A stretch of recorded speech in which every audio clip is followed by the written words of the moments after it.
ನಮಸ್ಕಾರ. ಮುಖ್ಯಾಂಶಗಳು. ಕೋವಿಡ್-19 ನಿಗ್ರಹಕ್ಕೆ ಸಂಘಟಿತ ಹೋರಾಟ ಅತ್ಯವಶ್ಯ. ತಂತ್ರಜ್ಞಾನ ಬಳಕೆಯಿಂದ ಸೋಂಕು ನಿರ್ವಹಣೆ ಯಶಸ್ವಿ. ಪ್ರಧಾನಿ ನರೇಂದ್ರ ಮೋದಿ. ನವೆಂಬರ್ 17ರಿಂದ 3 ದಿನ ಬೆಂಗಳೂರು ಟೆಕ್ ಸಮಾವೇಶ. ಪ್ರಧಾನಿ, ಅಮೆರಿಕ ಉಪಾಧ್ಯಕ್ಷೆ ಕಮಲಾ ಹ್ಯಾರಿಸ್ಗೆ ಆಹ್ವಾನ. ಉಪಮುಖ್ಯಮಂತ್ರಿ ಡಾಕ್ಟರ್ ಸಿಎನ್ ಅಶ್ವತ್ಥನಾರಾಯಣ. ರಾಜ್ಯದ ನೀರಾವರಿ ಯೋಜನೆಗಳ ಹಿತರಕ್ಷಣೆಗೆ ಸರ್ಕಾರ ಬದ್ಧ. ಕಾನೂನು ಹೋರಾಟ ಮುಂದುವರಿಕೆ. ಸಚಿವ ಬಸವರಾಜ ಬೊಮ್ಮಾಯಿ. ಹಾಗೂ ಕೊರೋನಾ ಲಸಿಕೆ ಅನ್ವೇಷಣೆ ಮತ್ತಷ್ಟು ಚುರುಕುಗೊಳಿಸಲು ಒತ್ತು. ಕೇಂದ್ರ ಆರೋಗ್ಯ ಸಚಿವಾಲಯದಿಂದ ಪುಣೆ, ಹೈದರಾಬಾದ್ನಲ್ಲಿ ಮತ್ತೆರಡು ಔಷಧ ಪ್ರಯೋಗಾಲಯಗಳ ಸ್ಥಾಪನೆ. ವಾರ್ತೆಗಳ ವಿವರ. ಜಾಗತಿಕ ಸೋಂಕಿನ ವಿರುದ್ಧ ಎಲ್ಲ ದೇಶಗಳು ಒಗ್ಗೂಡಿ ಹೋರಾಡುವ ಅಗತ್ಯವಿದೆ ಎಂದು ಪ್ರಧಾನಿ ನರೇಂದ್ರ ಮೋದಿ ಪ್ರತಿಪಾದಿಸಿದ್ದಾರೆ. ಕೋವಿನ್ ಜಾಗತಿಕ ಸಮಾವೇಶ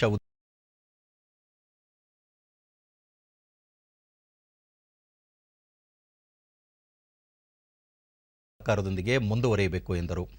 ಸೋಂಕು ಕಾಣಿಸಿಕೊಂಡ ಮೊದಲ ದಿನದಿಂದಲೂ ಭಾರತ ಜಾಗತಿಕ ಸಮುದಾಯದೊಂದಿಗೆ ಉತ್ತಮ ಬಾಂಧವ್ಯದಿಂದ ಮುನ್ನಡೆಯುತ್ತಿದೆ, ವಿಶ್ವ ಸಮುದಾಯದೊಂದಿಗೆ ನಿಂತಿದೆ ಎಂದು ತಿಳಿಸಿದರು. ಭಾರತದ ಆರೋಗ್ಯ ಸೇತು ಆ್ಯಪ್ ಸೋಂಕಿತರ ಸಂಪರ್ಕ ಪತ್ತೆಗೆ ನೆರವಾಯಿತು. ಲಸಿಕೆ ನೀಡಿಕೆಗೆ ಸಂಪೂರ್ಣ ಡಿಜಿಟಲ್ ಬೆಂಬಲಿತ ವ್ಯವಸ್ಥೆಯನ್ನು ರೂಪಿಸಿದ್ದು, ಕೋವಿನ್ ಆ್ಯಪ್ ಅತ್ಯುತ್ತಮವಾಗಿ ಕಾರ್ಯನಿರ್ವಹಿಸುತ್ತಿದೆ.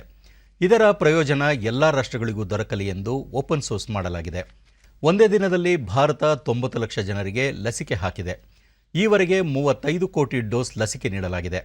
ಇದೆಲ್ಲವನ್ನು ಕೋವಿನ್ ಆ್ಯಪ್ ಅಚ್ಚುಕಟ್ಟಾಗಿ ನಿರ್ವಹಣೆ ಮಾಡಿದೆ ಎಂದು ಮೆಚ್ಚುಗೆ ವ್ಯಕ್ತಪಡಿಸಿದರು. ಭಾರತ ಇಡೀ ವಿಶ್ವವನ್ನು ಒಂದು ಕುಟುಂಬ ಎಂದು ಪರಿಗಣಿಸುತ್ತದೆ ಎಂದ ಅವರು, ಕೋವಿಡ್ನಿಂದ ವಿಶ್ವಾದ್ಯಂತ ಮೃತಪಟ್ಟ ಎಲ್ಲರಿಗೂ ಶ್ರದ್ಧಾಂಜಲಿ ಅರ್ಪಿಸಿದರು. ಭಾರತದ ಸಾರ್ವತ್ರಿಕ ಲಸಿಕೀಕರಣದಲ್ಲಿ ಮಹತ್ವದ ಪಾತ್ರ ವಹಿಸುತ್ತಿರುವ ಕೋವಿನ್ ಆ್ಯಪ್ ಅನ್ನು ಕೋವಿಡ್-19 ವಿರುದ್ಧ ಹೋರಾಡಲು ಡಿಜಿಟಲ್ ಸಾರ್ವಜನಿಕ ಉತ್ತಮ ಸಾಧನವಾಗಿ ಜಗತ್ತಿಗೆ ನೀಡುತ್ತಿದೆ ಎಂದು ತಿಳಿಸಿದರು. While planning our vaccination strategy in today's globalized world, if the post-pandemic world has to return to normalcy, such a digital approach is essential.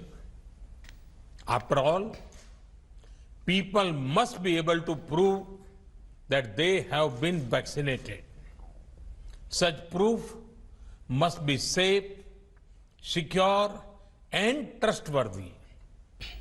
The platform we call CoWIN is being prepared to be made open source. Soon, it will be available in any and all countries. But best of all, the software can be customized to any country as per their local requirements. You will find out a lot more about the technical details in the conclave today. I'm sure you are keen to start, and I do not want to keep you waiting. So, let me conclude by extending my best wishes to all of you for a very productive discussion today. Friends, ಆರೋಗ್ಯ ಮತ್ತು ಕುಟುಂಬ ಕಲ್ಯಾಣ ಸಚಿವ doctor Harshvardhan, Bharat ಮೊದಲಿನಿಂದಲೂ ವಸುಧೈವ ಕುಟುಂಬಕಂ ಮಂತ್ರದ ಮೇಲೆ ನಂಬಿಕೆ ಇಟ್ಟಿದ್ದು, ಈ ಸಮಾವೇಶ ಇಡೀ ಜಗತ್ತೇ ಒಂದು ಕುಟುಂಬ ಎಂಬ ಭಾರತದ ತತ್ವಕ್ಕೆ ಜ್ವಲಂತ ಉದಾಹರಣೆಯಾಗಿದೆ ಎಂದರು. ಕೋವಿಡ್ ಆ್ಯಪ್ನಲ್ಲಿನ ವಿಶಿಷ್ಟ ಲಕ್ಷಣ ಬಗ್ಗೆ ವಿವರಿಸಿದ ಅವರು, ಭಾರತ ಅದರ ಸಹಾಯದಿಂದ ಲಸಿಕಾ ಅಭಿಯಾನ ಆರಂಭವಾದ 6 ತಿಂಗಳಿಗೂ ಮೊದಲೇ 36 ಕೋಟಿ ಡೋಸ್ ಲಸಿಕೆ ನೀಡಿದೆ. ದೇಶದ ಸಂಪೂರ್ಣ ವಯಸ್ಕ ಸಮುದಾಯಕ್ಕೆ ಡಿಸೆಂಬರ್ ಅಂತ್ಯದ ವೇಳೆಗೆ ಲಸಿಕೆ ಹಾಕುವ ಯೋಜನೆ ರೂಪಿಸಲಾಗಿದೆ ಎಂದರು. ಈ ಐತಿಹಾಸಿಕ ಜಾಗತಿಕ ಕೋವಿನ್ ಸಮಾವೇಶದಲ್ಲಿ 142 ರಾಷ್ಟ್ರಗಳ 400ಕ್ಕೂ ಹೆಚ್ಚು ಅಂತಾರಾಷ್ಟ್ರೀಯ ಪ್ರತಿನಿಧಿಗಳು, ವಿವಿಧ ರಾಷ್ಟ್ರಗಳ ಆರೋಗ್ಯ ಸಚಿವರು ಮತ್ತು ಉನ್ನತಾಧಿಕಾರಿಗಳು, 20 ರಾಯಭಾರ ಕಚೇರಿ ಮತ್ತು ವಿಶ್ವಸಂಸ್ಥೆಯ ಭಾರತೀಯ ಕಚೇರಿಯ ಪ್ರತಿನಿಧಿಗಳು ಭಾಗಿಯಾಗಿದ್ದರು. To maintain physical distance, it has only brought humankind closer to work together with greater collective resolve to overcome this unprecedented challenge.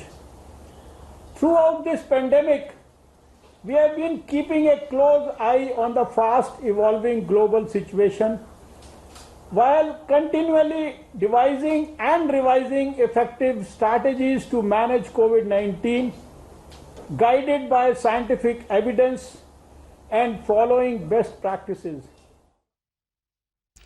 ನೂತನ ಶಿಕ್ಷಣ ನೀತಿ 2020ಕ್ಕೆ ದೇಶದ ಎಲ್ಲ ಭಾಗಗಳಲ್ಲಿಯೂ ವ್ಯಾಪಕ ಬೆಂಬಲ ದೊರೆತಿರುವುದಷ್ಟೇ ಅಲ್ಲ, ಇಡೀ ಜಗತ್ತಿನಾದ್ಯಂತ ಶ್ಲಾಘನೆ ವ್ಯಕ್ತವಾಗಿದೆ ಎಂದು ಕೇಂದ್ರ ಶಿಕ್ಷಣ ಸಚಿವ ರಮೇಶ್ ಪೋಖ್ರಿಯಾಲ್ ನಿಶಾಂಕ್ ಹೇಳಿದ್ದಾರೆ. ವರ್ಚುವಲ್ ಮೂಲಕ ಮೂಲಭೂತ ಸಾಕ್ಷರತೆ ಮತ್ತು ಸಂಖ್ಯಾಶಾಸ್ತ್ರ ಕುರಿತ ರಾಷ್ಟ್ರೀಯ ಉಪಕ್ರಮ ನಿಪುಣ್ ಭಾರತ್ಗೆ ಚಾಲನೆ ನೀಡಿದ ಅವರು, ನೂತನ ಶಿಕ್ಷಣ ನೀತಿಗೆ ನಿಪುಣ್ ಭಾರತ್ ಸಹಕಾರಿಯಾಗಿದೆ ಎಂದರು. ಮೂಲಭೂತ ಸಾಕ್ಷರತೆ ಮತ್ತು ಸಂಖ್ಯಾಶಾಸ್ತ್ರಕ್ಕೆ ಸಾರ್ವತ್ರಿಕ ಅರಿವಿನ ಖಾತ್ರಿಗೆ ಅನುವು ಮಾಡಿಕೊಡುವ ವಾತಾವರಣವನ್ನು ಸೃಷ್ಟಿಸುವುದು ನಿಪುಣ್ ಭಾರತ್ ಅಭಿಯಾನದ ಗುರಿಯಾಗಿದೆ ಎಂದು ತಿಳಿಸಿದರು. 2026-27 ಹೊತ್ತಿಗೆ 3ನೇ ತರಗತಿಯ ಅಂತ್ಯದ ವೇಳೆಗೆ ಪ್ರತಿ ಮಗು ಓದುವುದು, ಬರೆಯುವುದು ಮತ್ತು ಸಂಖ್ಯೆಗಳ ಜ್ಞಾನದ ಸಾಮರ್ಥ್ಯವನ್ನು ಪಡೆದಿರುತ್ತದೆ ಎಂಬುದನ್ನು ಖಚಿತಪಡಿಸುತ್ತದೆ ಎಂದರು.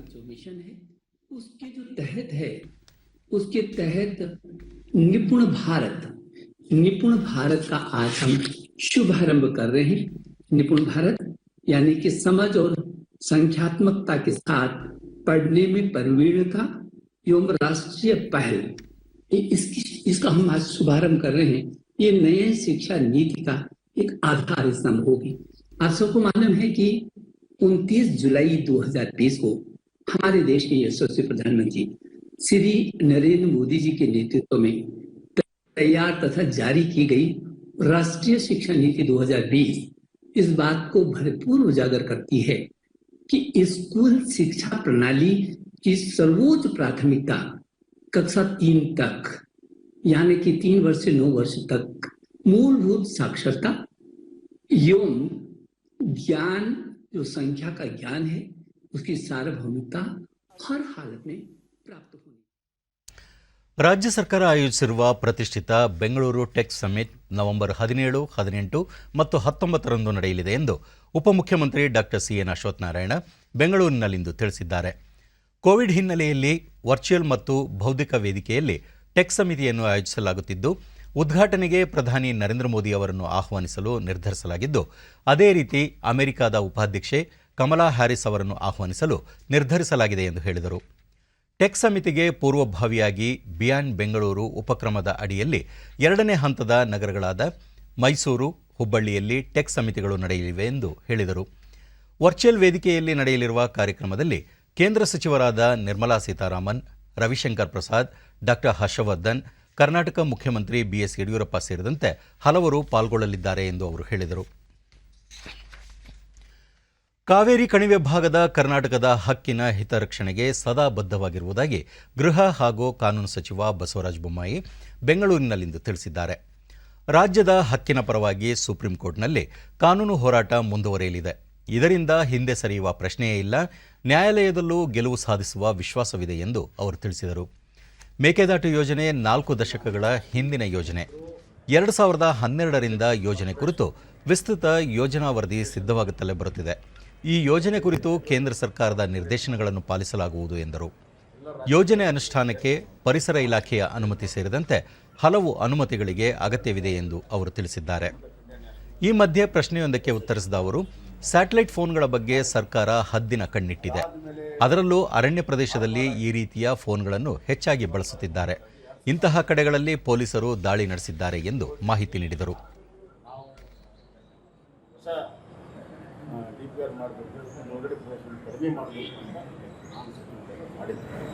ಅದಾದ್ಮೇಲೆ ಈಗ ಕುಡಿಯೋ ನೀರಿನ ಸಲುವಾಗಿ ಈ ಯೋಜನೆಯನ್ನು ಮಾಡಿದ್ದೇವೆ. ತಮಿಳುನಾಡು ಒಂದು ಯಾವುದೇ ಪ್ರಾಜೆಕ್ಟ್ ARS ಅಂತ ಹಿಡಿದು ಇಲ್ಲಿವರೆಗೂ ಅಬ್ಜೆಕ್ಷನ್ ಮಾಡದಿರುವಂಥ ಆ ಪ್ರಾಜೆಕ್ಟ್ ನಮ್ಮ ಉದ್ದೇಶ ಅಲ್ಲಿ ಸರ್ಕಾರ ಬದಲಾಗಿದೆ. ಇದು ಈ ಯೋಜನೆ ನಮಗೆ ಕುಡಿಯುವ ನೀರು, ವಿದ್ಯುತ್ ಶಕ್ತಿ ಮತ್ತು ಕಷ್ಟ ಸಂದರ್ಭದಲ್ಲಿ ಡಿಸ್ಟ್ರೆಸ್ ಇಯರ್ ಅಂತ ಕರಿತೀವಿ, ಸಂಕಷ್ಟ ವರ್ಷಗಳಲ್ಲಿ ನೀರಿನ ನಿರ್ವಹಣೆ ಮಾಡೋದಕ್ಕೆ 2 ರಾಜ್ಯಗಳಿಗೆ ಅನುಕೂಲ ಆಗುತ್ತೆ ಅಂತ ಹೇಳಿ ನಾವು ಮಾಡಿರುವಂಥದ್ದು. ಹೀಗಾಗಿ ನಾವೀಗಾಗಲೇ ನಮ್ಮ ಕಾವೇರಿ ಕಣಿವೆಯಲ್ಲಿರುವಂಥ ಕರ್ನಾಟಕ ರಾಜ್ಯದ ರೈಟ್ಸ್ ಏನಿದೆ ಅದರ ಸಲುವಾಗಿ ಸದಾಕಾಲ ನಾವು ಲೀಗಲ್ ವರ್ಕ್ ಮಾಡ್ಕೊಂಡು ಯಶಸ್ವಿಯಾಗಿದ್ದೇವೆ. ಈ ಮ್ಯಾಟ್ರ್ ಕೂಡ ಸುಪ್ರೀಂ ಕೋರ್ಟಲ್ಲಿದೆ. ನಮ್ಮ ವಾದವನ್ನು ಮಂಡಿಸ್ತಾ ಇದ್ದೇವೆ. ನಮ್ಮ ರೈಟ್ ಸಲುವಾಗಿ ನಾವು ನಮ್ಮ ಲೀಗಲ್ ಬ್ಯಾಟಲನ್ನು ಮುಂದುವರಿಸ್ತೇವೆ. ಕಬಿನಿ ಜಲಾಶಯದ ನೀರಾವರಿ ಸಲಹಾ ಸಮಿತಿಯ ಸಭೆ ಜಿಲ್ಲಾ ಉಸ್ತುವಾರಿ ಮತ್ತು ಸಹಕಾರ ಸಚಿವ ಎಸ್ ಟಿ ಸೋಮಶೇಖರ್ ನೇತೃತ್ವದಲ್ಲಿ ಮೈಸೂರಿನಲ್ಲಿಂದು ನಡೆಯಿತು. ಸಭೆಯಲ್ಲಿ ಚಾಮರಾಜನಗರ ಜಿಲ್ಲಾ ಉಸ್ತುವಾರಿ ಸಚಿವ ಎಸ್ ಸುರೇಶ್ ಕುಮಾರ್, ಸಂಸದ ಪ್ರತಾಪ್ ಸಿಂಹ, ಶಾಸಕರಾದ ಎನ್ ಮಹೇಶ್, ಅನಿಲ್ ಚಿಕ್ಮಾದು, ಅಶ್ವಿನ್ ಕುಮಾರ್, ಹರ್ಷವರ್ಧನ್ ಸೇರಿದಂತೆ ಹಿರಿಯ ಅಧಿಕಾರಿಗಳು ಪಾಲ್ಗೊಂಡಿದ್ದರು.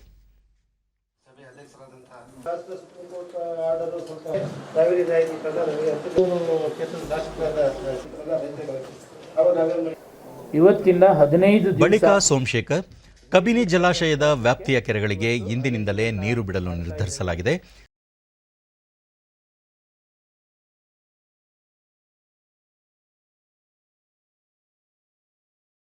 ಅಧಿಕಾರಿಗಳಿಂದ ಮಾಹಿತಿ ಪಡೆಯಲಾಗಿದೆ ಎಂದರು. ಕಾಲುವೆಗಳ ದುರಸ್ತಿ, ಹೂಳೆತ್ತುವ ಕೆಲಸವನ್ನು ತ್ವರಿತವಾಗಿ ಮಾಡುವಂತೆ ಅಧಿಕಾರಿಗಳಿಗೆ ಸೂಚಿಸಲಾಗಿದ್ದು, ಜಲಾನಯನ ವ್ಯಾಪ್ತಿಯ ಕೊನೆಯ ಭಾಗಕ್ಕೂ ನೀರು ಮುಟ್ಟುವಂತೆ ಕ್ರಮ ವಹಿಸಲಾಗಿದೆ. ಇಂದಿನಿಂದ 15 ದಿನಗಳವರೆಗೆ 1 ಟಿಎಂಸಿ ನೀರನ್ನು 52 ಕೆರೆಗಳಿಗೆ ತುಂಬಿಸಲು ನಿರ್ಣಯ ಮಾಡಿದ್ದೇವೆ.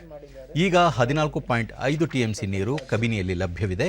ಈ ಪೈಕಿ 5 ಟಿಎಂಸಿ ನೀರನ್ನು ನೀರಾವರಿ ಉದ್ದೇಶಕ್ಕೆ ಬಳಸಿಕೊಳ್ಳಲಾಗುವುದು ಎಂದು ಹೇಳಿದರು.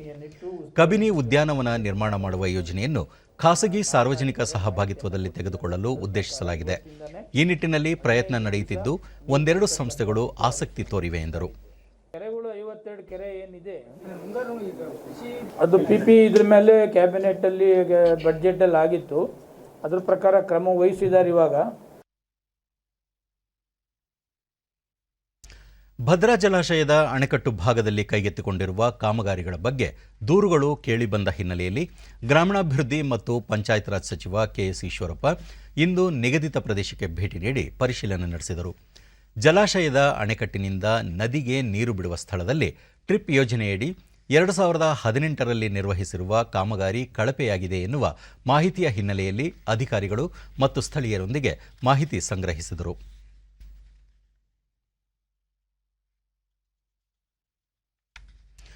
ಮಾಜಿ ಮುಖ್ಯಮಂತ್ರಿ ಎಚ್ ಡಿ ಕುಮಾರಸ್ವಾಮಿ ಅವರಿಂದು ಮುಖ್ಯಮಂತ್ರಿ ಬಿಎಸ್ ಯಡಿಯೂರಪ್ಪ ಅವರನ್ನು ಭೇಟಿ ಮಾಡಿ ಮಾತುಕತೆ ನಡೆಸಿದರು. ಮಂಡ್ಯದ ಮೈ ಶುಗರ್ ಕಾರ್ಖಾನೆ ಸಂಬಂಧ ಜಿಲ್ಲೆಯ ಶಾಸಕರೊಂದಿಗೆ ಮುಖ್ಯಮಂತ್ರಿ ಅವರನ್ನು ಭೇಟಿ ಮಾಡಿ ಕುಮಾರಸ್ವಾಮಿ ಸಮಾಲೋಚನೆ ನಡೆಸಿದರು. ಮೈ ಶುಗರ್ಸ್ ಕಾರ್ಖಾನೆಯನ್ನು ಯಾವುದೇ ಕಾರಣಕ್ಕೂ ಖಾಸಗೀಕರಣಗೊಳಿಸದೆ ಸರ್ಕಾರದ ವತಿಯಿಂದಲೇ ನಡೆಸಬೇಕು, ರೈತರು ಮತ್ತು ಕಾರ್ಖಾನೆ ಕಾರ್ಮಿಕರಿಗೆ ಅನುಕೂಲ ಕಲ್ಪಿಸಿಕೊಡಬೇಕು ಎಂದು ಈ ಸಂದರ್ಭದಲ್ಲಿ ಮುಖ್ಯಮಂತ್ರಿ ಯಡಿಯೂರಪ್ಪ ಅವರಿಗೆ ಕುಮಾರಸ್ವಾಮಿ ಒತ್ತಾಯಿಸಿದ್ದಾರೆ ಎನ್ನಲಾಗಿದೆ.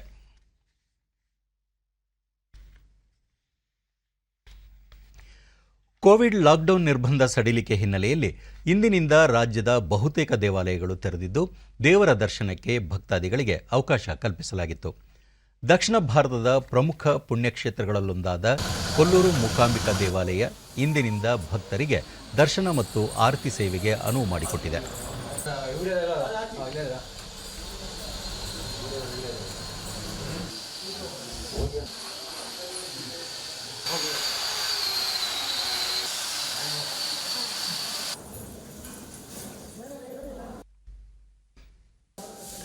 ಡಿಡಿ ನ್ಯೂಸ್ನೊಂದಿಗೆ ಭಕ್ತಾದಿ ಕವಿತಾ, ಹಲವು ದಿನಗಳ ನಂತರ ದೇವಸ್ಥಾನ ಆವರಣ ಪ್ರವೇಶಿಸಲು ಸಾಧ್ಯವಾಗಿದೆ. ಇದರಿಂದ ಧಾರ್ಮಿಕ ವಿಧಿವಿಧಾನಗಳನ್ನು ಕೈಗೊಳ್ಳಲು ಅನುಕೂಲವಾಗಿದೆ ಎಂದರು. ಸಂತೋಷ ಪಡಬೇಕು ಅಂತ ಬಂದಿದ್ದೇವೆ. ಸರ್ಕಾರಕ್ಕೂ ಥ್ಯಾಂಕ್ಸ್. ಈ ರೀತಿ ಬಿಟ್ಟು ಕೊಟ್ಟದಕ್ಕೆ, ದೇವರನ್ನು ನೋಡೋದಕ್ಕೆ, ಜನರಿಗೆ ಸಹಾಯ ಮಾಡಿದ್ದಕ್ಕೆ ಗೌರ್ಮೆಂಟಿಗೆ ಸಹ ಥ್ಯಾಂಕ್ಸ್. ಅಮ್ಮನ ದರ್ಶನ ಎಲ್ಲರೂ ಮಾಡಬೇಕು. ಅದರಲ್ಲೂ ಮೂಕಾಂಬಿಕೆ ಕ್ಷೇತ್ರ ಸ್ಥಳೀಯರಾದ ಗಣೇಶ್ ಕಳೆದ 2.5 ತಿಂಗಳಿನಿಂದ ದೇವಸ್ಥಾನಕ್ಕೆ ಪ್ರವೇಶವಿರಲಿಲ್ಲ. ಇದೀಗ ಸರ್ಕಾರ ದೇವಾಲಯ ತೆರೆಯಲು ಅವಕಾಶ ಮಾಡಿಕೊಟ್ಟಿರುವುದರಿಂದ ಭಕ್ತಾದಿಗಳಿಗೆ ಹಾಗೂ ಸ್ಥಳೀಯರಿಗೆ ಅನುಕೂಲವಾಗಿದೆ ಎಂದು ತಿಳಿಸಿದರು. ಅನ್ಲಾಕ್ 3.0 ಈ ಸಂದರ್ಭದಲ್ಲಿ ಧಾರ್ಮಿಕ ಕ್ಷೇತ್ರಗಳಲ್ಲಿ ದೇವರ ದರ್ಶನಕ್ಕೆ ಮತ್ತು ಪೂಜೆ ಕೆಲವು ಸೇವೆಗಳಿಗೆ ಅವಕಾಶವನ್ನು ಮಾಡಿಕೊಟ್ಟಿದ್ದಾರೆ. ದೇವಾಲಯದ ಕಾರ್ಯನಿರ್ವಾಹಕ ಅಧಿಕಾರಿ SBB ಮಹೇಶ್, ಸರ್ಕಾರದ ಮಾರ್ಗಸೂಚಿ ಅನ್ವಯ ಭಕ್ತಾದಿಗಳಿಗೆ ಧಾರ್ಮಿಕ ವಿಧಿವಿಧಾನಗಳನ್ನು ನಡೆಸಲು ಅನುವು ಮಾಡಿಕೊಡಲಾಗಿದೆ. ಆದರೆ ಸೇವೆ ದಾಸೋಹಕ್ಕೆ ಅವಕಾಶವಿಲ್ಲ ಎಂದು ಮಾಹಿತಿ ನೀಡಿದರು. ತಮಿಳುನಾಡು ಮತ್ತು ಕೇರಳದಿಂದ ಹಂತ ಹಂತವಾಗಿ ಬರಲಿಕ್ಕೆ ಪ್ರಾರಂಭ ಮಾಡಿದ್ದಾರೆ. ದಾಸೋಹ ವ್ಯವಸ್ಥೆಯನ್ನು ಮತ್ತು ವಸತಿ ವ್ಯವಸ್ಥೆಯನ್ನು ನಿರ್ಬಂಧಿಸಲಾಗಿರುತ್ತದೆ. ಅದರಂತೆ ಕ್ರಮ ವಹಿಸಿರುತ್ತೇವೆ. ಆಡಳಿತ ಮಂಡಳಿ ಅಧ್ಯಕ್ಷ ಚಂದ್ರಶೇಖರ್ ಶೆಟ್ಟಿ ಕೆರಾಡಿ ವ್ಯಕ್ತಿಗತ ಅಂತರ ಕಾಯ್ದುಕೊಳ್ಳುವುದರ ಜೊತೆಗೆ ಕೋವಿಡ್ ಮಾರ್ಗಸೂಚಿ ಪಾಲಿಸಲು ಭಕ್ತಾದಿಗಳಿಗೆ ಸೂಚಿಸಲಾಗಿದೆ ಎಂದು ತಿಳಿಸಿದರು. ಎಲ್ಲ ಸೇವೆಯನ್ನು ಕೊಡಲಿಕ್ಕೆ ತತ್ಕಾಲದಲ್ಲಿ ನಮಗೆ ಕಷ್ಟ ಆಗ್ತಾ ಇರೋದ್ರಿಂದ ಅದಕ್ಕೆ ಅವರು ಸಹಕರಿಸಬೇಕು. ಮುಂದಿನ ದಿನಗಳಲ್ಲಿ ನಮ್ಮ ನಾಡಿಗೆ ಬಂದಂಥ ಈ ಮಹಾಮಾರಿ ತೊಲಗಲಿ, ಎಲ್ರಿಗೂ ಒಳ್ಳೆಯದಾಗಲಿ, ಆ ಮೂಕಾಂಬಿಕಾ ತಾಯಿ ಎಲ್ರಿಗೂ ಒಳ್ಳೇದು ಮಾಡಲಿ ಅಂತ ಶುಭ ಹಾರೈಸ್ತೇನೆ ಈ ಸಂದರ್ಭದಲ್ಲಿ. ದಕ್ಷಿಣ ಕನ್ನಡ ಜಿಲ್ಲೆ ಬೆಳ್ತಂಗಡಿ ತಾಲೂಕಿನ ಧರ್ಮಸ್ಥಳ ಮಂಜುನಾಥ ಸ್ವಾಮಿ ದೇವಾಲಯದಲ್ಲಿ ಬೆಳಗ್ಗೆಯಿಂದಲೇ ಭಕ್ತಾದಿಗಳು ಸರತಿ ಸಾಲಿನಲ್ಲಿ ನಿಂತು ದೇವರ ದರ್ಶನ ಪಡೆದರು. ಸುಮಾರು 2 ತಿಂಗಳ ನಂತರ ದೇವಾಲಯ ಪ್ರವೇಶಕ್ಕೆ ಅವಕಾಶ ದೊರೆತಿರುವುದರಿಂದ ಭಕ್ತಾದಿಗಳಿಗೆ ಅನುಕೂಲವಾಗಿದೆ. ಕುಕ್ಕೆ ಸುಬ್ರಹ್ಮಣ್ಯ ದೇವಾಲಯವೂ ಸಹ ತೆರೆದಿದ್ದು ವ್ಯಕ್ತಿಗತ ಅಂತರ, ಮಾಸ್ಕ್ ಧರಿಸುವಿಕೆ, ಸ್ಯಾನಿಟೈಸರ್ ಬಳಕೆಗೆ ಆದ್ಯತೆ ನೀಡಲಾಗಿದೆ.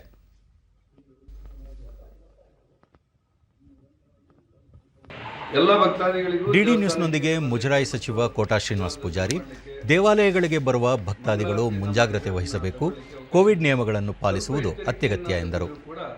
ಮತ್ತೆ ಪಾಸಿಟಿವ್ ರೇಟ್ ಜಾಸ್ತಿ ಆದರೆ ಅನಾಹುತ ಆಗುವಂಥ ಅಪಾಯದ ಹಿನ್ನೆಲೆಯಲ್ಲಿ ಭಾವುಕ ಭಕ್ತರ ಬೇಡಿಕೆ, ಕೋರಿಕೆ ಮತ್ತು ಅವರ ಒಟ್ಟು ಪ್ರಸ್ತಾಪನೆ, ದೇವರನ್ನು ದರ್ಶನ ಮಾಡಬೇಕು ಅನ್ನುವಂಥ ನಂಬಿಕೆಗೆ ಒತ್ತು ಕೊಟ್ಟು ಗೌರವಾನ್ವಿತ ಮುಖ್ಯಮಂತ್ರಿಗಳಾಗಿರುವಂಥ ಯಡಿಯೂರಪ್ಪನವರು ನಮಗೆ ಅವಕಾಶ ಮಾಡಿಕೊಟ್ಟಿದ್ದಾರೆ. ಈ ಹಿನ್ನೆಲೆಯಲ್ಲಿ ಸಾಮಾಜಿಕ ಅಂತರವೂ ಕಾಯ್ದುಕೊಳ್ಳಲು ಸೇರಿದಂತೆ ಕೋವಿಡ್ ಗೈಡ್ಲೈನನ್ನು ಕಡ್ಡಾಯವಾಗಿ ಅನುಸರಿಸಿ ನಾವು ದೇವರ ದರ್ಶನಕ್ಕೆ ಸೀಮಿತಗೊಳಿಸಿ ಕಾರ್ಯಕ್ರಮವನ್ನು ಮತ್ತು ದೇಶದ ಕೋವಿಡ್ ಸಂಕಷ್ಟ ಸಮಯದಲ್ಲಿ ಪ್ರಧಾನಮಂತ್ರಿ ಗರೀಬ್ ಕಲ್ಯಾಣ ಯೋಜನೆಯಡಿ ಸಾರ್ವಜನಿಕರಿಗೆ ಉಚಿತ ಪಡಿತರ ನೀಡಲಾಗುತ್ತಿದ್ದು, ಇದರಿಂದ ಹಲವರಿಗೆ ನೆರವಾಗಿದೆ ಎಂದು ಭಾರತ ಆಹಾರ ನಿಗಮದ ಪ್ರಧಾನ ವ್ಯವಸ್ಥಾಪಕ ಜಿ ನರಸಿಂಹಯ್ಯ ರಾಜ ಬೆಂಗಳೂರಿನಲ್ಲಿಂದು ತಿಳಿಸಿದ್ದಾರೆ. ದೇಶಾದ್ಯಂತ 7,000 ಕೋಟಿ ರೂಪಾಯಿಗೂ ಅಧಿಕ ಆಹಾರ ಧಾನ್ಯಗಳ ವಿತರಣೆ ಮಾಡಲಾಗಿದೆ. ಪ್ರತಿ ಸದಸ್ಯರಿಗೆ 5 ಕೆಜಿ ಪಡಿತರ ನೀಡಲಾಗುತ್ತಿದ್ದು, ಮುಂದಿನ 5 ತಿಂಗಳು ಯೋಜನೆ ಮುಂದುವರಿಯಲಿದೆ ಎಂದರು. ರಾಜ್ಯದಲ್ಲಿಯೂ 4 ಕೋಟಿಗೂ ಅಧಿಕ ಜನರು ಯೋಜನೆಯ ಲಾಭವನ್ನು ಪಡೆದುಕೊಂಡಿದ್ದಾರೆ ಎಂದು ಮಾಹಿತಿ ನೀಡಿದರು. Even the distribution cost, the procurement cost, the transportation costs, even their storage. So all of this is a sizable quantity for the state, and we are taking this scheme of the Government of India forward with each and every person. Of course, state has been plays a major role in this, and they have been till date very, very helpful, because when there was lockdown, there were problems of labor. 52ನೇ ಭಾರತೀಯ ಅಂತಾರಾಷ್ಟ್ರೀಯ ಚಲನಚಿತ್ರೋತ್ಸವ 2021ರ poster ಅನ್ನು ಕೇಂದ್ರ ವಾರ್ತಾ ಮತ್ತು ಪ್ರಸಾರ ಖಾತೆ ಸಚಿವ ಪ್ರಕಾಶ್ ಜಾವಡೇಕರ್ ಇಂದು ಅನಾವರಣ ಮಾಡಿದರು. ಇದೇ ಸಂದರ್ಭದಲ್ಲಿ IFFI ನಿಯಮಾವಳಿಗಳ ಕೈಪಿಡಿಯನ್ನು ಬಿಡುಗಡೆ ಮಾಡಿದರು.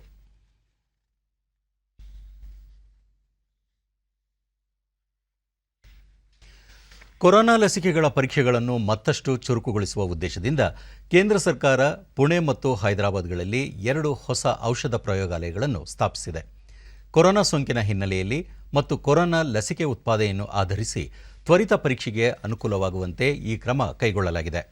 ಪ್ರಸ್ತುತ ಹಿಮಾಚಲ ಪ್ರದೇಶದ ಕಸೌಲಿಯಲ್ಲಿ ಕೇಂದ್ರ ಔಷಧ ಪ್ರಯೋಗಾಲಯವಿದೆ. ಇದು ಲಸಿಕೆಗಳ ಪರೀಕ್ಷೆ ಮತ್ತು ಬಿಡುಗಡೆ ಪೂರ್ವ ಪ್ರಮಾಣೀಕರಣಕ್ಕೆ ಸಂಬಂಧಿಸಿದ ಪ್ರಯೋಗಾಲಯವಾಗಿದೆ. ಕೊರೋನಾ ಸೋಂಕಿನ ಲಸಿಕೆಗಳ ಪರೀಕ್ಷೆಗೆ ಹೆಚ್ಚಿನ ಪ್ರಯೋಗಾಲಯದ ಅವಶ್ಯಕತೆ ಇರುವುದರಿಂದ ಕೇಂದ್ರ ವಿಜ್ಞಾನ ಮತ್ತು ತಂತ್ರಜ್ಞಾನ ಸಚಿವಾಲಯ ಈ 2 ಲಸಿಕೆ ಪರೀಕ್ಷಾ ಪ್ರಯೋಗಾಲಯಗಳನ್ನು ಸ್ಥಾಪಿಸಿದೆ.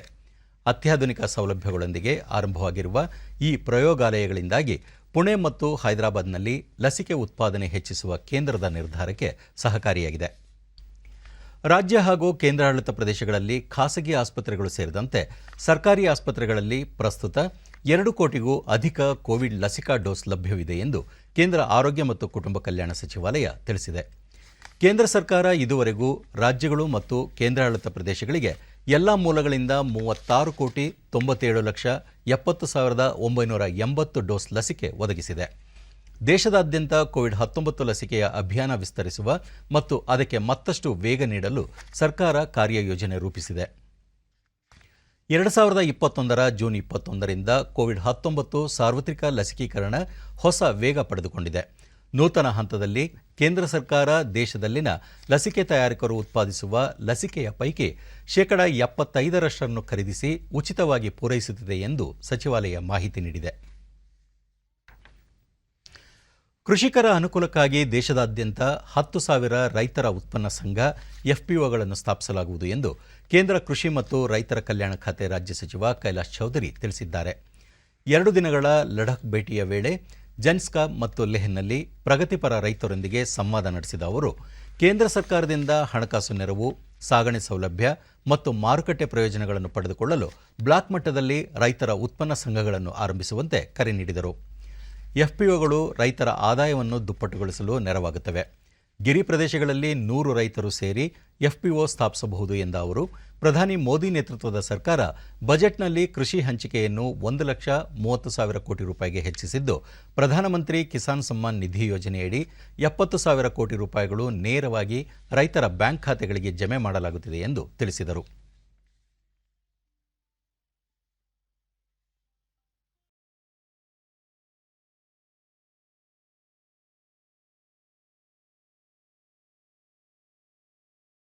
ಸಾಕ್ಷಿಯಾಯಿತು. ಈ ಮಧ್ಯೆ ಗದ್ದಲ ತಾರಕಕ್ಕೆ ಏರಿದಾಗ ಸಭಾಧ್ಯಕ್ಷರು ಭಾರತೀಯ ಜನತಾ ಪಾರ್ಟಿಯ 12 ಶಾಸಕರನ್ನು 1 ವರ್ಷಗಳ ಕಾಲ ಅಮಾನತುಗೊಳಿಸಿದರು. ಇತರ ಹಿಂದುಳಿದ ವರ್ಗಗಳ ಮೀಸಲಾತಿ ವಿಚಾರಕ್ಕೆ ಸಂಬಂಧಿಸಿದಂತೆ ಸದನದಲ್ಲಿ ಗದ್ದಲ ಏರ್ಪಟ್ಟಿತ್ತು. ಈ ವೇಳೆ 12 ಶಾಸಕರನ್ನು ಅಮಾನತು ಮಾಡಲಾಯಿತು. ಮೇಲ್ಮನೆಯಲ್ಲೂ ಇದೇ ವಿಚಾರವಾಗಿ ಗದ್ದಲದ ವಾತಾವರಣ ನಿರ್ಮಾಣವಾಗಿತ್ತು. ಬಿಜೆಪಿಯ ಶಾಸಕರನ್ನು ಅಮಾನತು ಮಾಡಿರುವ ಕುರಿತಂತೆ ಪ್ರತಿಕ್ರಿಯೆ ನೀಡಿರುವ ಮಾಜಿ ಮುಖ್ಯಮಂತ್ರಿ ದೇವೇಂದ್ರ ಫಡ್ನವೀಸ್, ಅಧಿವೇಶನದ ವೇಳೆ ಗದ್ದಲ ಸಹಜ, 5 ನಿಮಿಷ ಸದನದಲ್ಲಿ ಕಾವೇರಿದ ವಾತಾವರಣ ಇರುತ್ತದೆ, ನಂತರ ಪರಿಸ್ಥಿತಿ ತಿಳಿಯಾಗುತ್ತದೆ, ಆದರೆ ಸಭಾಧ್ಯಕ್ಷರ ಈ ನಿರ್ಧಾರ ಸರಿಯಲ್ಲ ಎಂದು ಅಭಿಪ್ರಾಯಪಟ್ಟರು. और उस पद पर बैठने के बाद वहां पर जो बोलते हैं उनको अधिकार है और उसके बाद हमको बोलने नहीं दिया जाता, और इसलिए मेरा मानना यह है कि उन्होंने पूरी बात नहीं कही है. ये जरूर है, मैं इस बात को बिल्कुल मान्य करता हूं कि 2 बातें हुई, लेकिन उसमें हमारी तरफ से किसी ने गाली नहीं दी, और ये पहली बार नहीं हुआ. मैं 22 साल से विधानसभा में हूं, हर अधिवेशन में यह होता है. हम लोग जो विपक्ष में थे या वो भी विपक्ष में थे, तो विपक्ष अध्यक्ष जी के यहाँ जाता है, 5 मिनट जोर जोर से बातचीत होती है, उसके बाद सब शांत होते हैं. ಉತ್ತರ ಕನ್ನಡ ಜಿಲ್ಲೆಯ ಶಿರ್ಸಿ ತಾಲೂಕಿನ ರೈತ ಬಸವರಾಜ ದೊಡ್ಡಮನಿ ರಾಷ್ಟ್ರೀಯ ಕೃಷಿ ಸಿಂಚಾಯಿ ಯೋಜನೆಯಡಿ ಕೃಷಿ ಹೊಂಡವನ್ನು ನಿರ್ಮಿಸಿಕೊಂಡು ಸಮಗ್ರ ಬೇಸಾಯದಲ್ಲಿ ಯಶಸ್ವಿಯಾಗಿದ್ದಾರೆ. ಕೃಷಿ ಚಟುವಟಿಕೆಗಳಿಗೆ ನೀರು ಪೂರೈಸುವುದರ ಜೊತೆಗೆ ಕೃಷಿ ಹೊಂಡದಲ್ಲಿ ಮೀನು ಸಾಕಾಣಿಕೆಯಲ್ಲಿಯೂ ಸಹ ತೊಡಗಿಕೊಂಡಿದ್ದಾರೆ. ಇದರಿಂದ ಅವರ ಜೀವನ ನಿರ್ವಹಣೆ ಸುಲಭವಾಗಿದ್ದು, ಕೃಷಿ ಉತ್ಪನ್ನಗಳಿಂದ ಉತ್ತಮ ಆದಾಯ ಗಳಿಸುತ್ತಿದ್ದಾರೆ.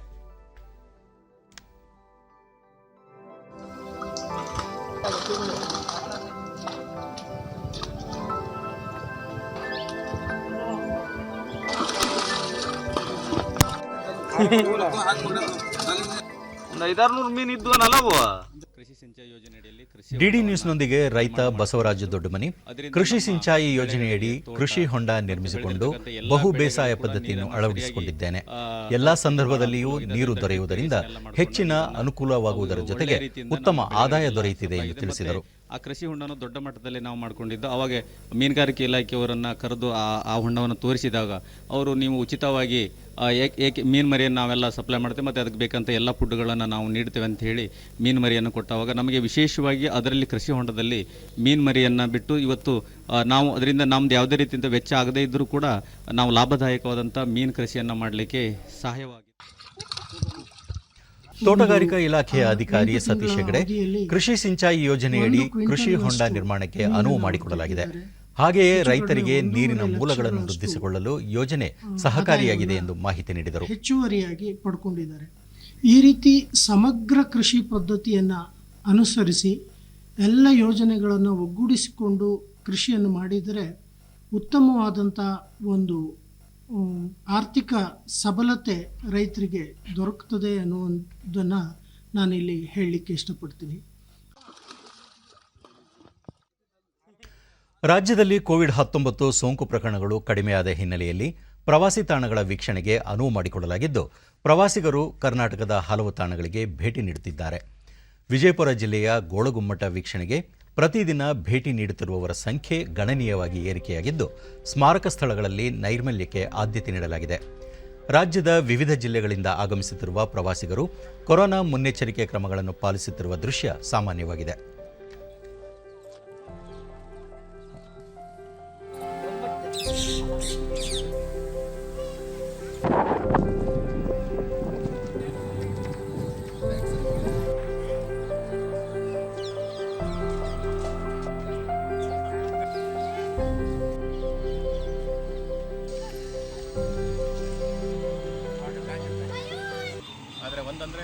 ಡಿಡಿ ನ್ಯೂಸ್ನೊಂದಿಗೆ ಪ್ರವಾಸಿಗ ಡಾಕ್ಟರ್ ವಾಸುದೇವ ಮೂರ್ತಿ ಪ್ರವಾಸಿ ತಾಣಗಳ ವೀಕ್ಷಣೆಗೆ ಅನುವು ಮಾಡಿಕೊಟ್ಟಿರುವುದರಿಂದ ಲಾಕ್ಡೌನ್ ಸಂದರ್ಭದಲ್ಲಿ ಮೂಡಿದ್ದ ಮಾನಸಿಕ ಜಂಜಾಟ ದೂರವಾಗಿದೆ.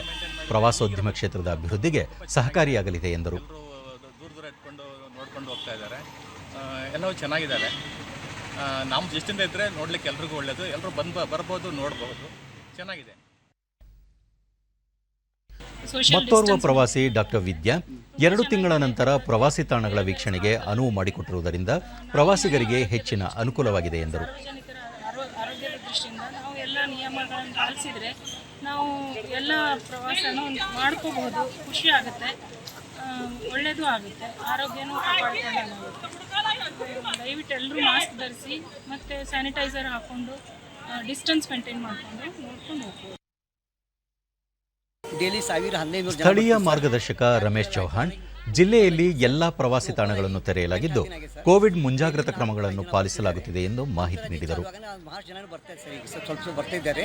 ಈಗ ಯಾವ ಕರ್ನಾಟಕ ಮಾನ್ಯುಮೆಂಟ್ ಸ್ಟಾರ್ಟ್ ಆಗಿದೆ ಸರ್, ಬಂದಲ್ಲಿ ಕಂಪಲ್ಸರಿ ಟೂರಿಸ್ಟ್ ಅವರಿಗೆ ಮಾಸ್ಕ್ ಹಾಕೋಬೇಕು ಸರ್, ಸ್ಯಾನಿಟೈಸರ್ ಕೈಗೆ ಹಚ್ಚಬೇಕು ಸರ್. ಟಿಕೆಟ್ ತೊಗೊಂಡು ನೋಡಿದ್ರೆ ಜನಕ್ಕೆ ನೋಡೋಕ್ಕೆ ಆಸ್ಪದೆ ಇದೆ. ಜಪಾನ್ನ ಟೋಕಿಯೋದಲ್ಲಿ ನಡೆಯಲಿರುವ ಒಲಿಂಪಿಕ್ಸ್ ಕ್ರೀಡಾಕೂಟದ ಉದ್ಘಾಟನಾ ಸಮಾರಂಭದಲ್ಲಿ ಭಾರತ ತಂಡದ ನೇತೃತ್ವ ವಹಿಸಲಿರುವ ಮೇರಿ ಕೋಮ್ ಮತ್ತು ಮನ್ಪ್ರೀತ್ ಸಿಂಗ್ ರಾಷ್ಟ್ರಧ್ವಜ ಹಿಡಿದು ಸಾಗುವ ಗೌರವಕ್ಕೆ ಆಯ್ಕೆಯಾಗಿದ್ದಾರೆ. ಜುಲೈ 23ರಂದು ಟೋಕಿಯೋದಲ್ಲಿ ಈ ಪ್ರತಿಷ್ಠಿತ ಕ್ರೀಡಾಕೂಟದ ಉದ್ಘಾಟನಾ ಸಮಾರಂಭ ನಡೆಯಲಿದ್ದು ಆಗಸ್ಟ್ 8ರಂದು ಸಮಾರೋಪ ಸಮಾರಂಭ ಜರುಗಲಿದೆ. ಸಮಾರೋಪ ಸಮಾರಂಭದಲ್ಲಿ ಬಜರಂಗ್ ಪುನಿಯಾ ಭಾರತೀಯ ತಂಡದ ನೇತೃತ್ವ ವಹಿಸಲಿದ್ದಾರೆ. सिंह जो कि बेहतरीन फॉर्म में है और अपनी टीम का इस बार ಇನ್ನು ಹವಾವರ್ತಮಾನ. ರಾಜ್ಯಾದ್ಯಂತ ನೈಋತ್ಯ ಮುಂಗಾರು ಚುರುಕು. ದಕ್ಷಿಣ ಒಳನಾಡಿನ ಬಹುತೇಕ ಕಡೆ, ಕರಾವಳಿಯ ಕೆಲವು ಭಾಗಗಳಲ್ಲಿ ಹಾಗೂ ಉತ್ತರ ಒಳನಾಡಿನ ಅಲ್ಲಲ್ಲಿ ಮಳೆಯಾಗಿದೆ. ಮಂಡ್ಯ ಜಿಲ್ಲೆಯ ಹೊನಕೆರೆಯಲ್ಲಿ ಅತಿ ಹೆಚ್ಚು 10 ಸೆಂಟಿಮೀಟರ್ ಮಳೆಯಾಗಿದೆ. ಉಳಿದಂತೆ ಕೊಳ್ಳೇಗಾಲ 8, ಪಾವಗಡ ಆನೇಕಲ್ 7, ಹೊಳಲ್ಕೆರೆ ತೊಂಡೆಭಾವಿ 6, ಬೆಂಗಳೂರು ನಗರ ನೆಲಮಂಗಲ 5, ಶ್ರೀರಂಗಪಟ್ಟಣ ಕುಣಿಗಲ್ 4, ಬಂಡೀಪುರ ಎಂಎಂ ಹಿಲ್ಸ್, ಚಾಮರಾಜನಗರ, ಮೊಳಕಾಲ್ಮೂರು, ಹಿರಿಯೂರು, ತೆಲಗಿ, ಕೊಟ್ಟೂರು, ಮೈಸೂರು, ಚಿಂತಾಮಣಿ, ತಿಪಟೂರು, ಮಧುಗಿರಿ, ಕೆಆರ್ಎಸ್, ಬೆಳ್ಳಟ್ಟಿಯಲ್ಲಿ ತಲಾ 2 ಸೆಂಟಿಮೀಟರ್ ಮಳೆಯಾಗಿದೆ. ಮುನ್ಸೂಚನೆಯಂತೆ ಮುಂದಿನ 24 ಗಂಟೆಗಳಲ್ಲಿ ರಾಜ್ಯಾದ್ಯಂತ ಗುಡುಗು ಸಹಿತ ಮಳೆಯಾಗುವ ಸಾಧ್ಯತೆ. ಬೆಂಗಳೂರು ಸುತ್ತಮುತ್ತ ಸಾಮಾನ್ಯ ಮೋಡ ಕವಿದ ವಾತಾವರಣ, ಗುಡುಗು ಸಹಿತ ಮಳೆ ಸಾಧ್ಯತೆ. ಗರಿಷ್ಠ 30, ಕನಿಷ್ಠ 20 ಡಿಗ್ರಿ ಸೆಲ್ಸಿಯಸ್ ತಾಪಮಾನ ದಾಖಲಾಗುವ ನಿರೀಕ್ಷೆ ಇದೆ. ಕೊನೆಯಲ್ಲಿ ಮತ್ತೊಮ್ಮೆ ಮುಖ್ಯಾಂಶಗಳು. ಕೋವಿಡ್-19 ನಿಗ್ರಹಕ್ಕೆ ಸಂಘಟಿತ ಹೋರಾಟ ಅತ್ಯವಶ್ಯ. ತಂತ್ರಜ್ಞಾನ ಬಳಕೆಯಿಂದ ಸೋಂಕು ನಿರ್ವಹಣೆ ಯಶಸ್ವಿ. ಪ್ರಧಾನಿ ನರೇಂದ್ರ ಮೋದಿ. ನವೆಂಬರ್ 17ರಿಂದ 3 ದಿನ ಬೆಂಗಳೂರು ಟೆಕ್ ಸಮಾವೇಶ. ಪ್ರಧಾನಿ, ಅಮೆರಿಕ ಉಪಾಧ್ಯಕ್ಷೆ ಕಮಲಾ ಹ್ಯಾರಿಸ್ಗೆ ಆಹ್ವಾನ. ಉಪಮುಖ್ಯಮಂತ್ರಿ ಡಾಕ್ಟರ್ ಸಿಎನ್ ಅಶ್ವತ್ಥನಾರಾಯಣ. ರಾಜ್ಯದ ನೀರಾವರಿ ಯೋಜನೆಗಳ ಹಿತರಕ್ಷಣೆಗೆ ಸರ್ಕಾರ ಬದ್ಧ. ಕಾನೂನು ಹೋರಾಟ ಮುಂದುವರಿಕೆ. ಸಚಿವ ಬಸವರಾಜ ಬೊಮ್ಮಾಯಿ. ಹಾಗೂ ಕೊರೋನಾ ಲಸಿಕೆ ಅನ್ವೇಷಣೆ ಮತ್ತಷ್ಟು ಚುರುಕುಗೊಳಿಸಲು ಒತ್ತು. ಕೇಂದ್ರ ಆರೋಗ್ಯ ಸಚಿವಾಲಯದಿಂದ ಪುಣೆ, ಹೈದರಾಬಾದ್ನಲ್ಲಿ ಮತ್ತೆರಡು ಔಷಧ ಪ್ರಯೋಗಾಲಯಗಳ ಸ್ಥಾಪನೆ. ನಮ್ಮ ವಾರ್ತಾ ಪ್ರಸಾರವನ್ನು ನೀವು ಡಿಡಿ ಚಂದನ ನ್ಯೂಸ್ ಯೂಟ್ಯೂಬ್ ಚಾನೆಲ್ನಲ್ಲೂ ವೀಕ್ಷಿಸಬಹುದು. ವೀಕ್ಷಕರೇ, ಈಗ ನಾನು ಸ್ಟುಡಿಯೋದಿಂದ ತೆರಳುತ್ತಿರುವ ಕಾರಣ ಮಾಸ್ಕ್ ಧರಿಸುತ್ತಿದ್ದೇನೆ. ನೀವು ಸಹ ಮನೆಯಿಂದ ಹೊರಹೋಗುವ ಮುನ್ನ ಸರಿಯಾದ ಕ್ರಮದಲ್ಲಿ ತಪ್ಪದೆ ಮಾಸ್ಕ್ ಧರಿಸಿ. ವ್ಯಕ್ತಿಗತ ಅಂತರ ಕಾಪಾಡಿಕೊಳ್ಳುವುದರೊಂದಿಗೆ ನೀವು ಸುರಕ್ಷಿತವಾಗಿರಿ, ನಿಮ್ಮವರನ್ನು ಸುರಕ್ಷಿತವಾಗಿರಿಸಿ. ನೈರ್ಮಲ್ಯಕ್ಕೆ ಆದ್ಯತೆ ನೀಡುವುದರ ಜೊತೆಗೆ ಸೋಂಕು ತಡೆಗೆ ಕೋವಿಡ್-19 ಲಸಿಕೆ ಪಡೆಯುವುದು ಅಗತ್ಯ. ಇಲ್ಲಿಗೆ ವಾರ್ತಾ ಪ್ರಸಾರ ಮುಕ್ತಾಯವಾಯಿತು. ನಮಸ್ಕಾರ.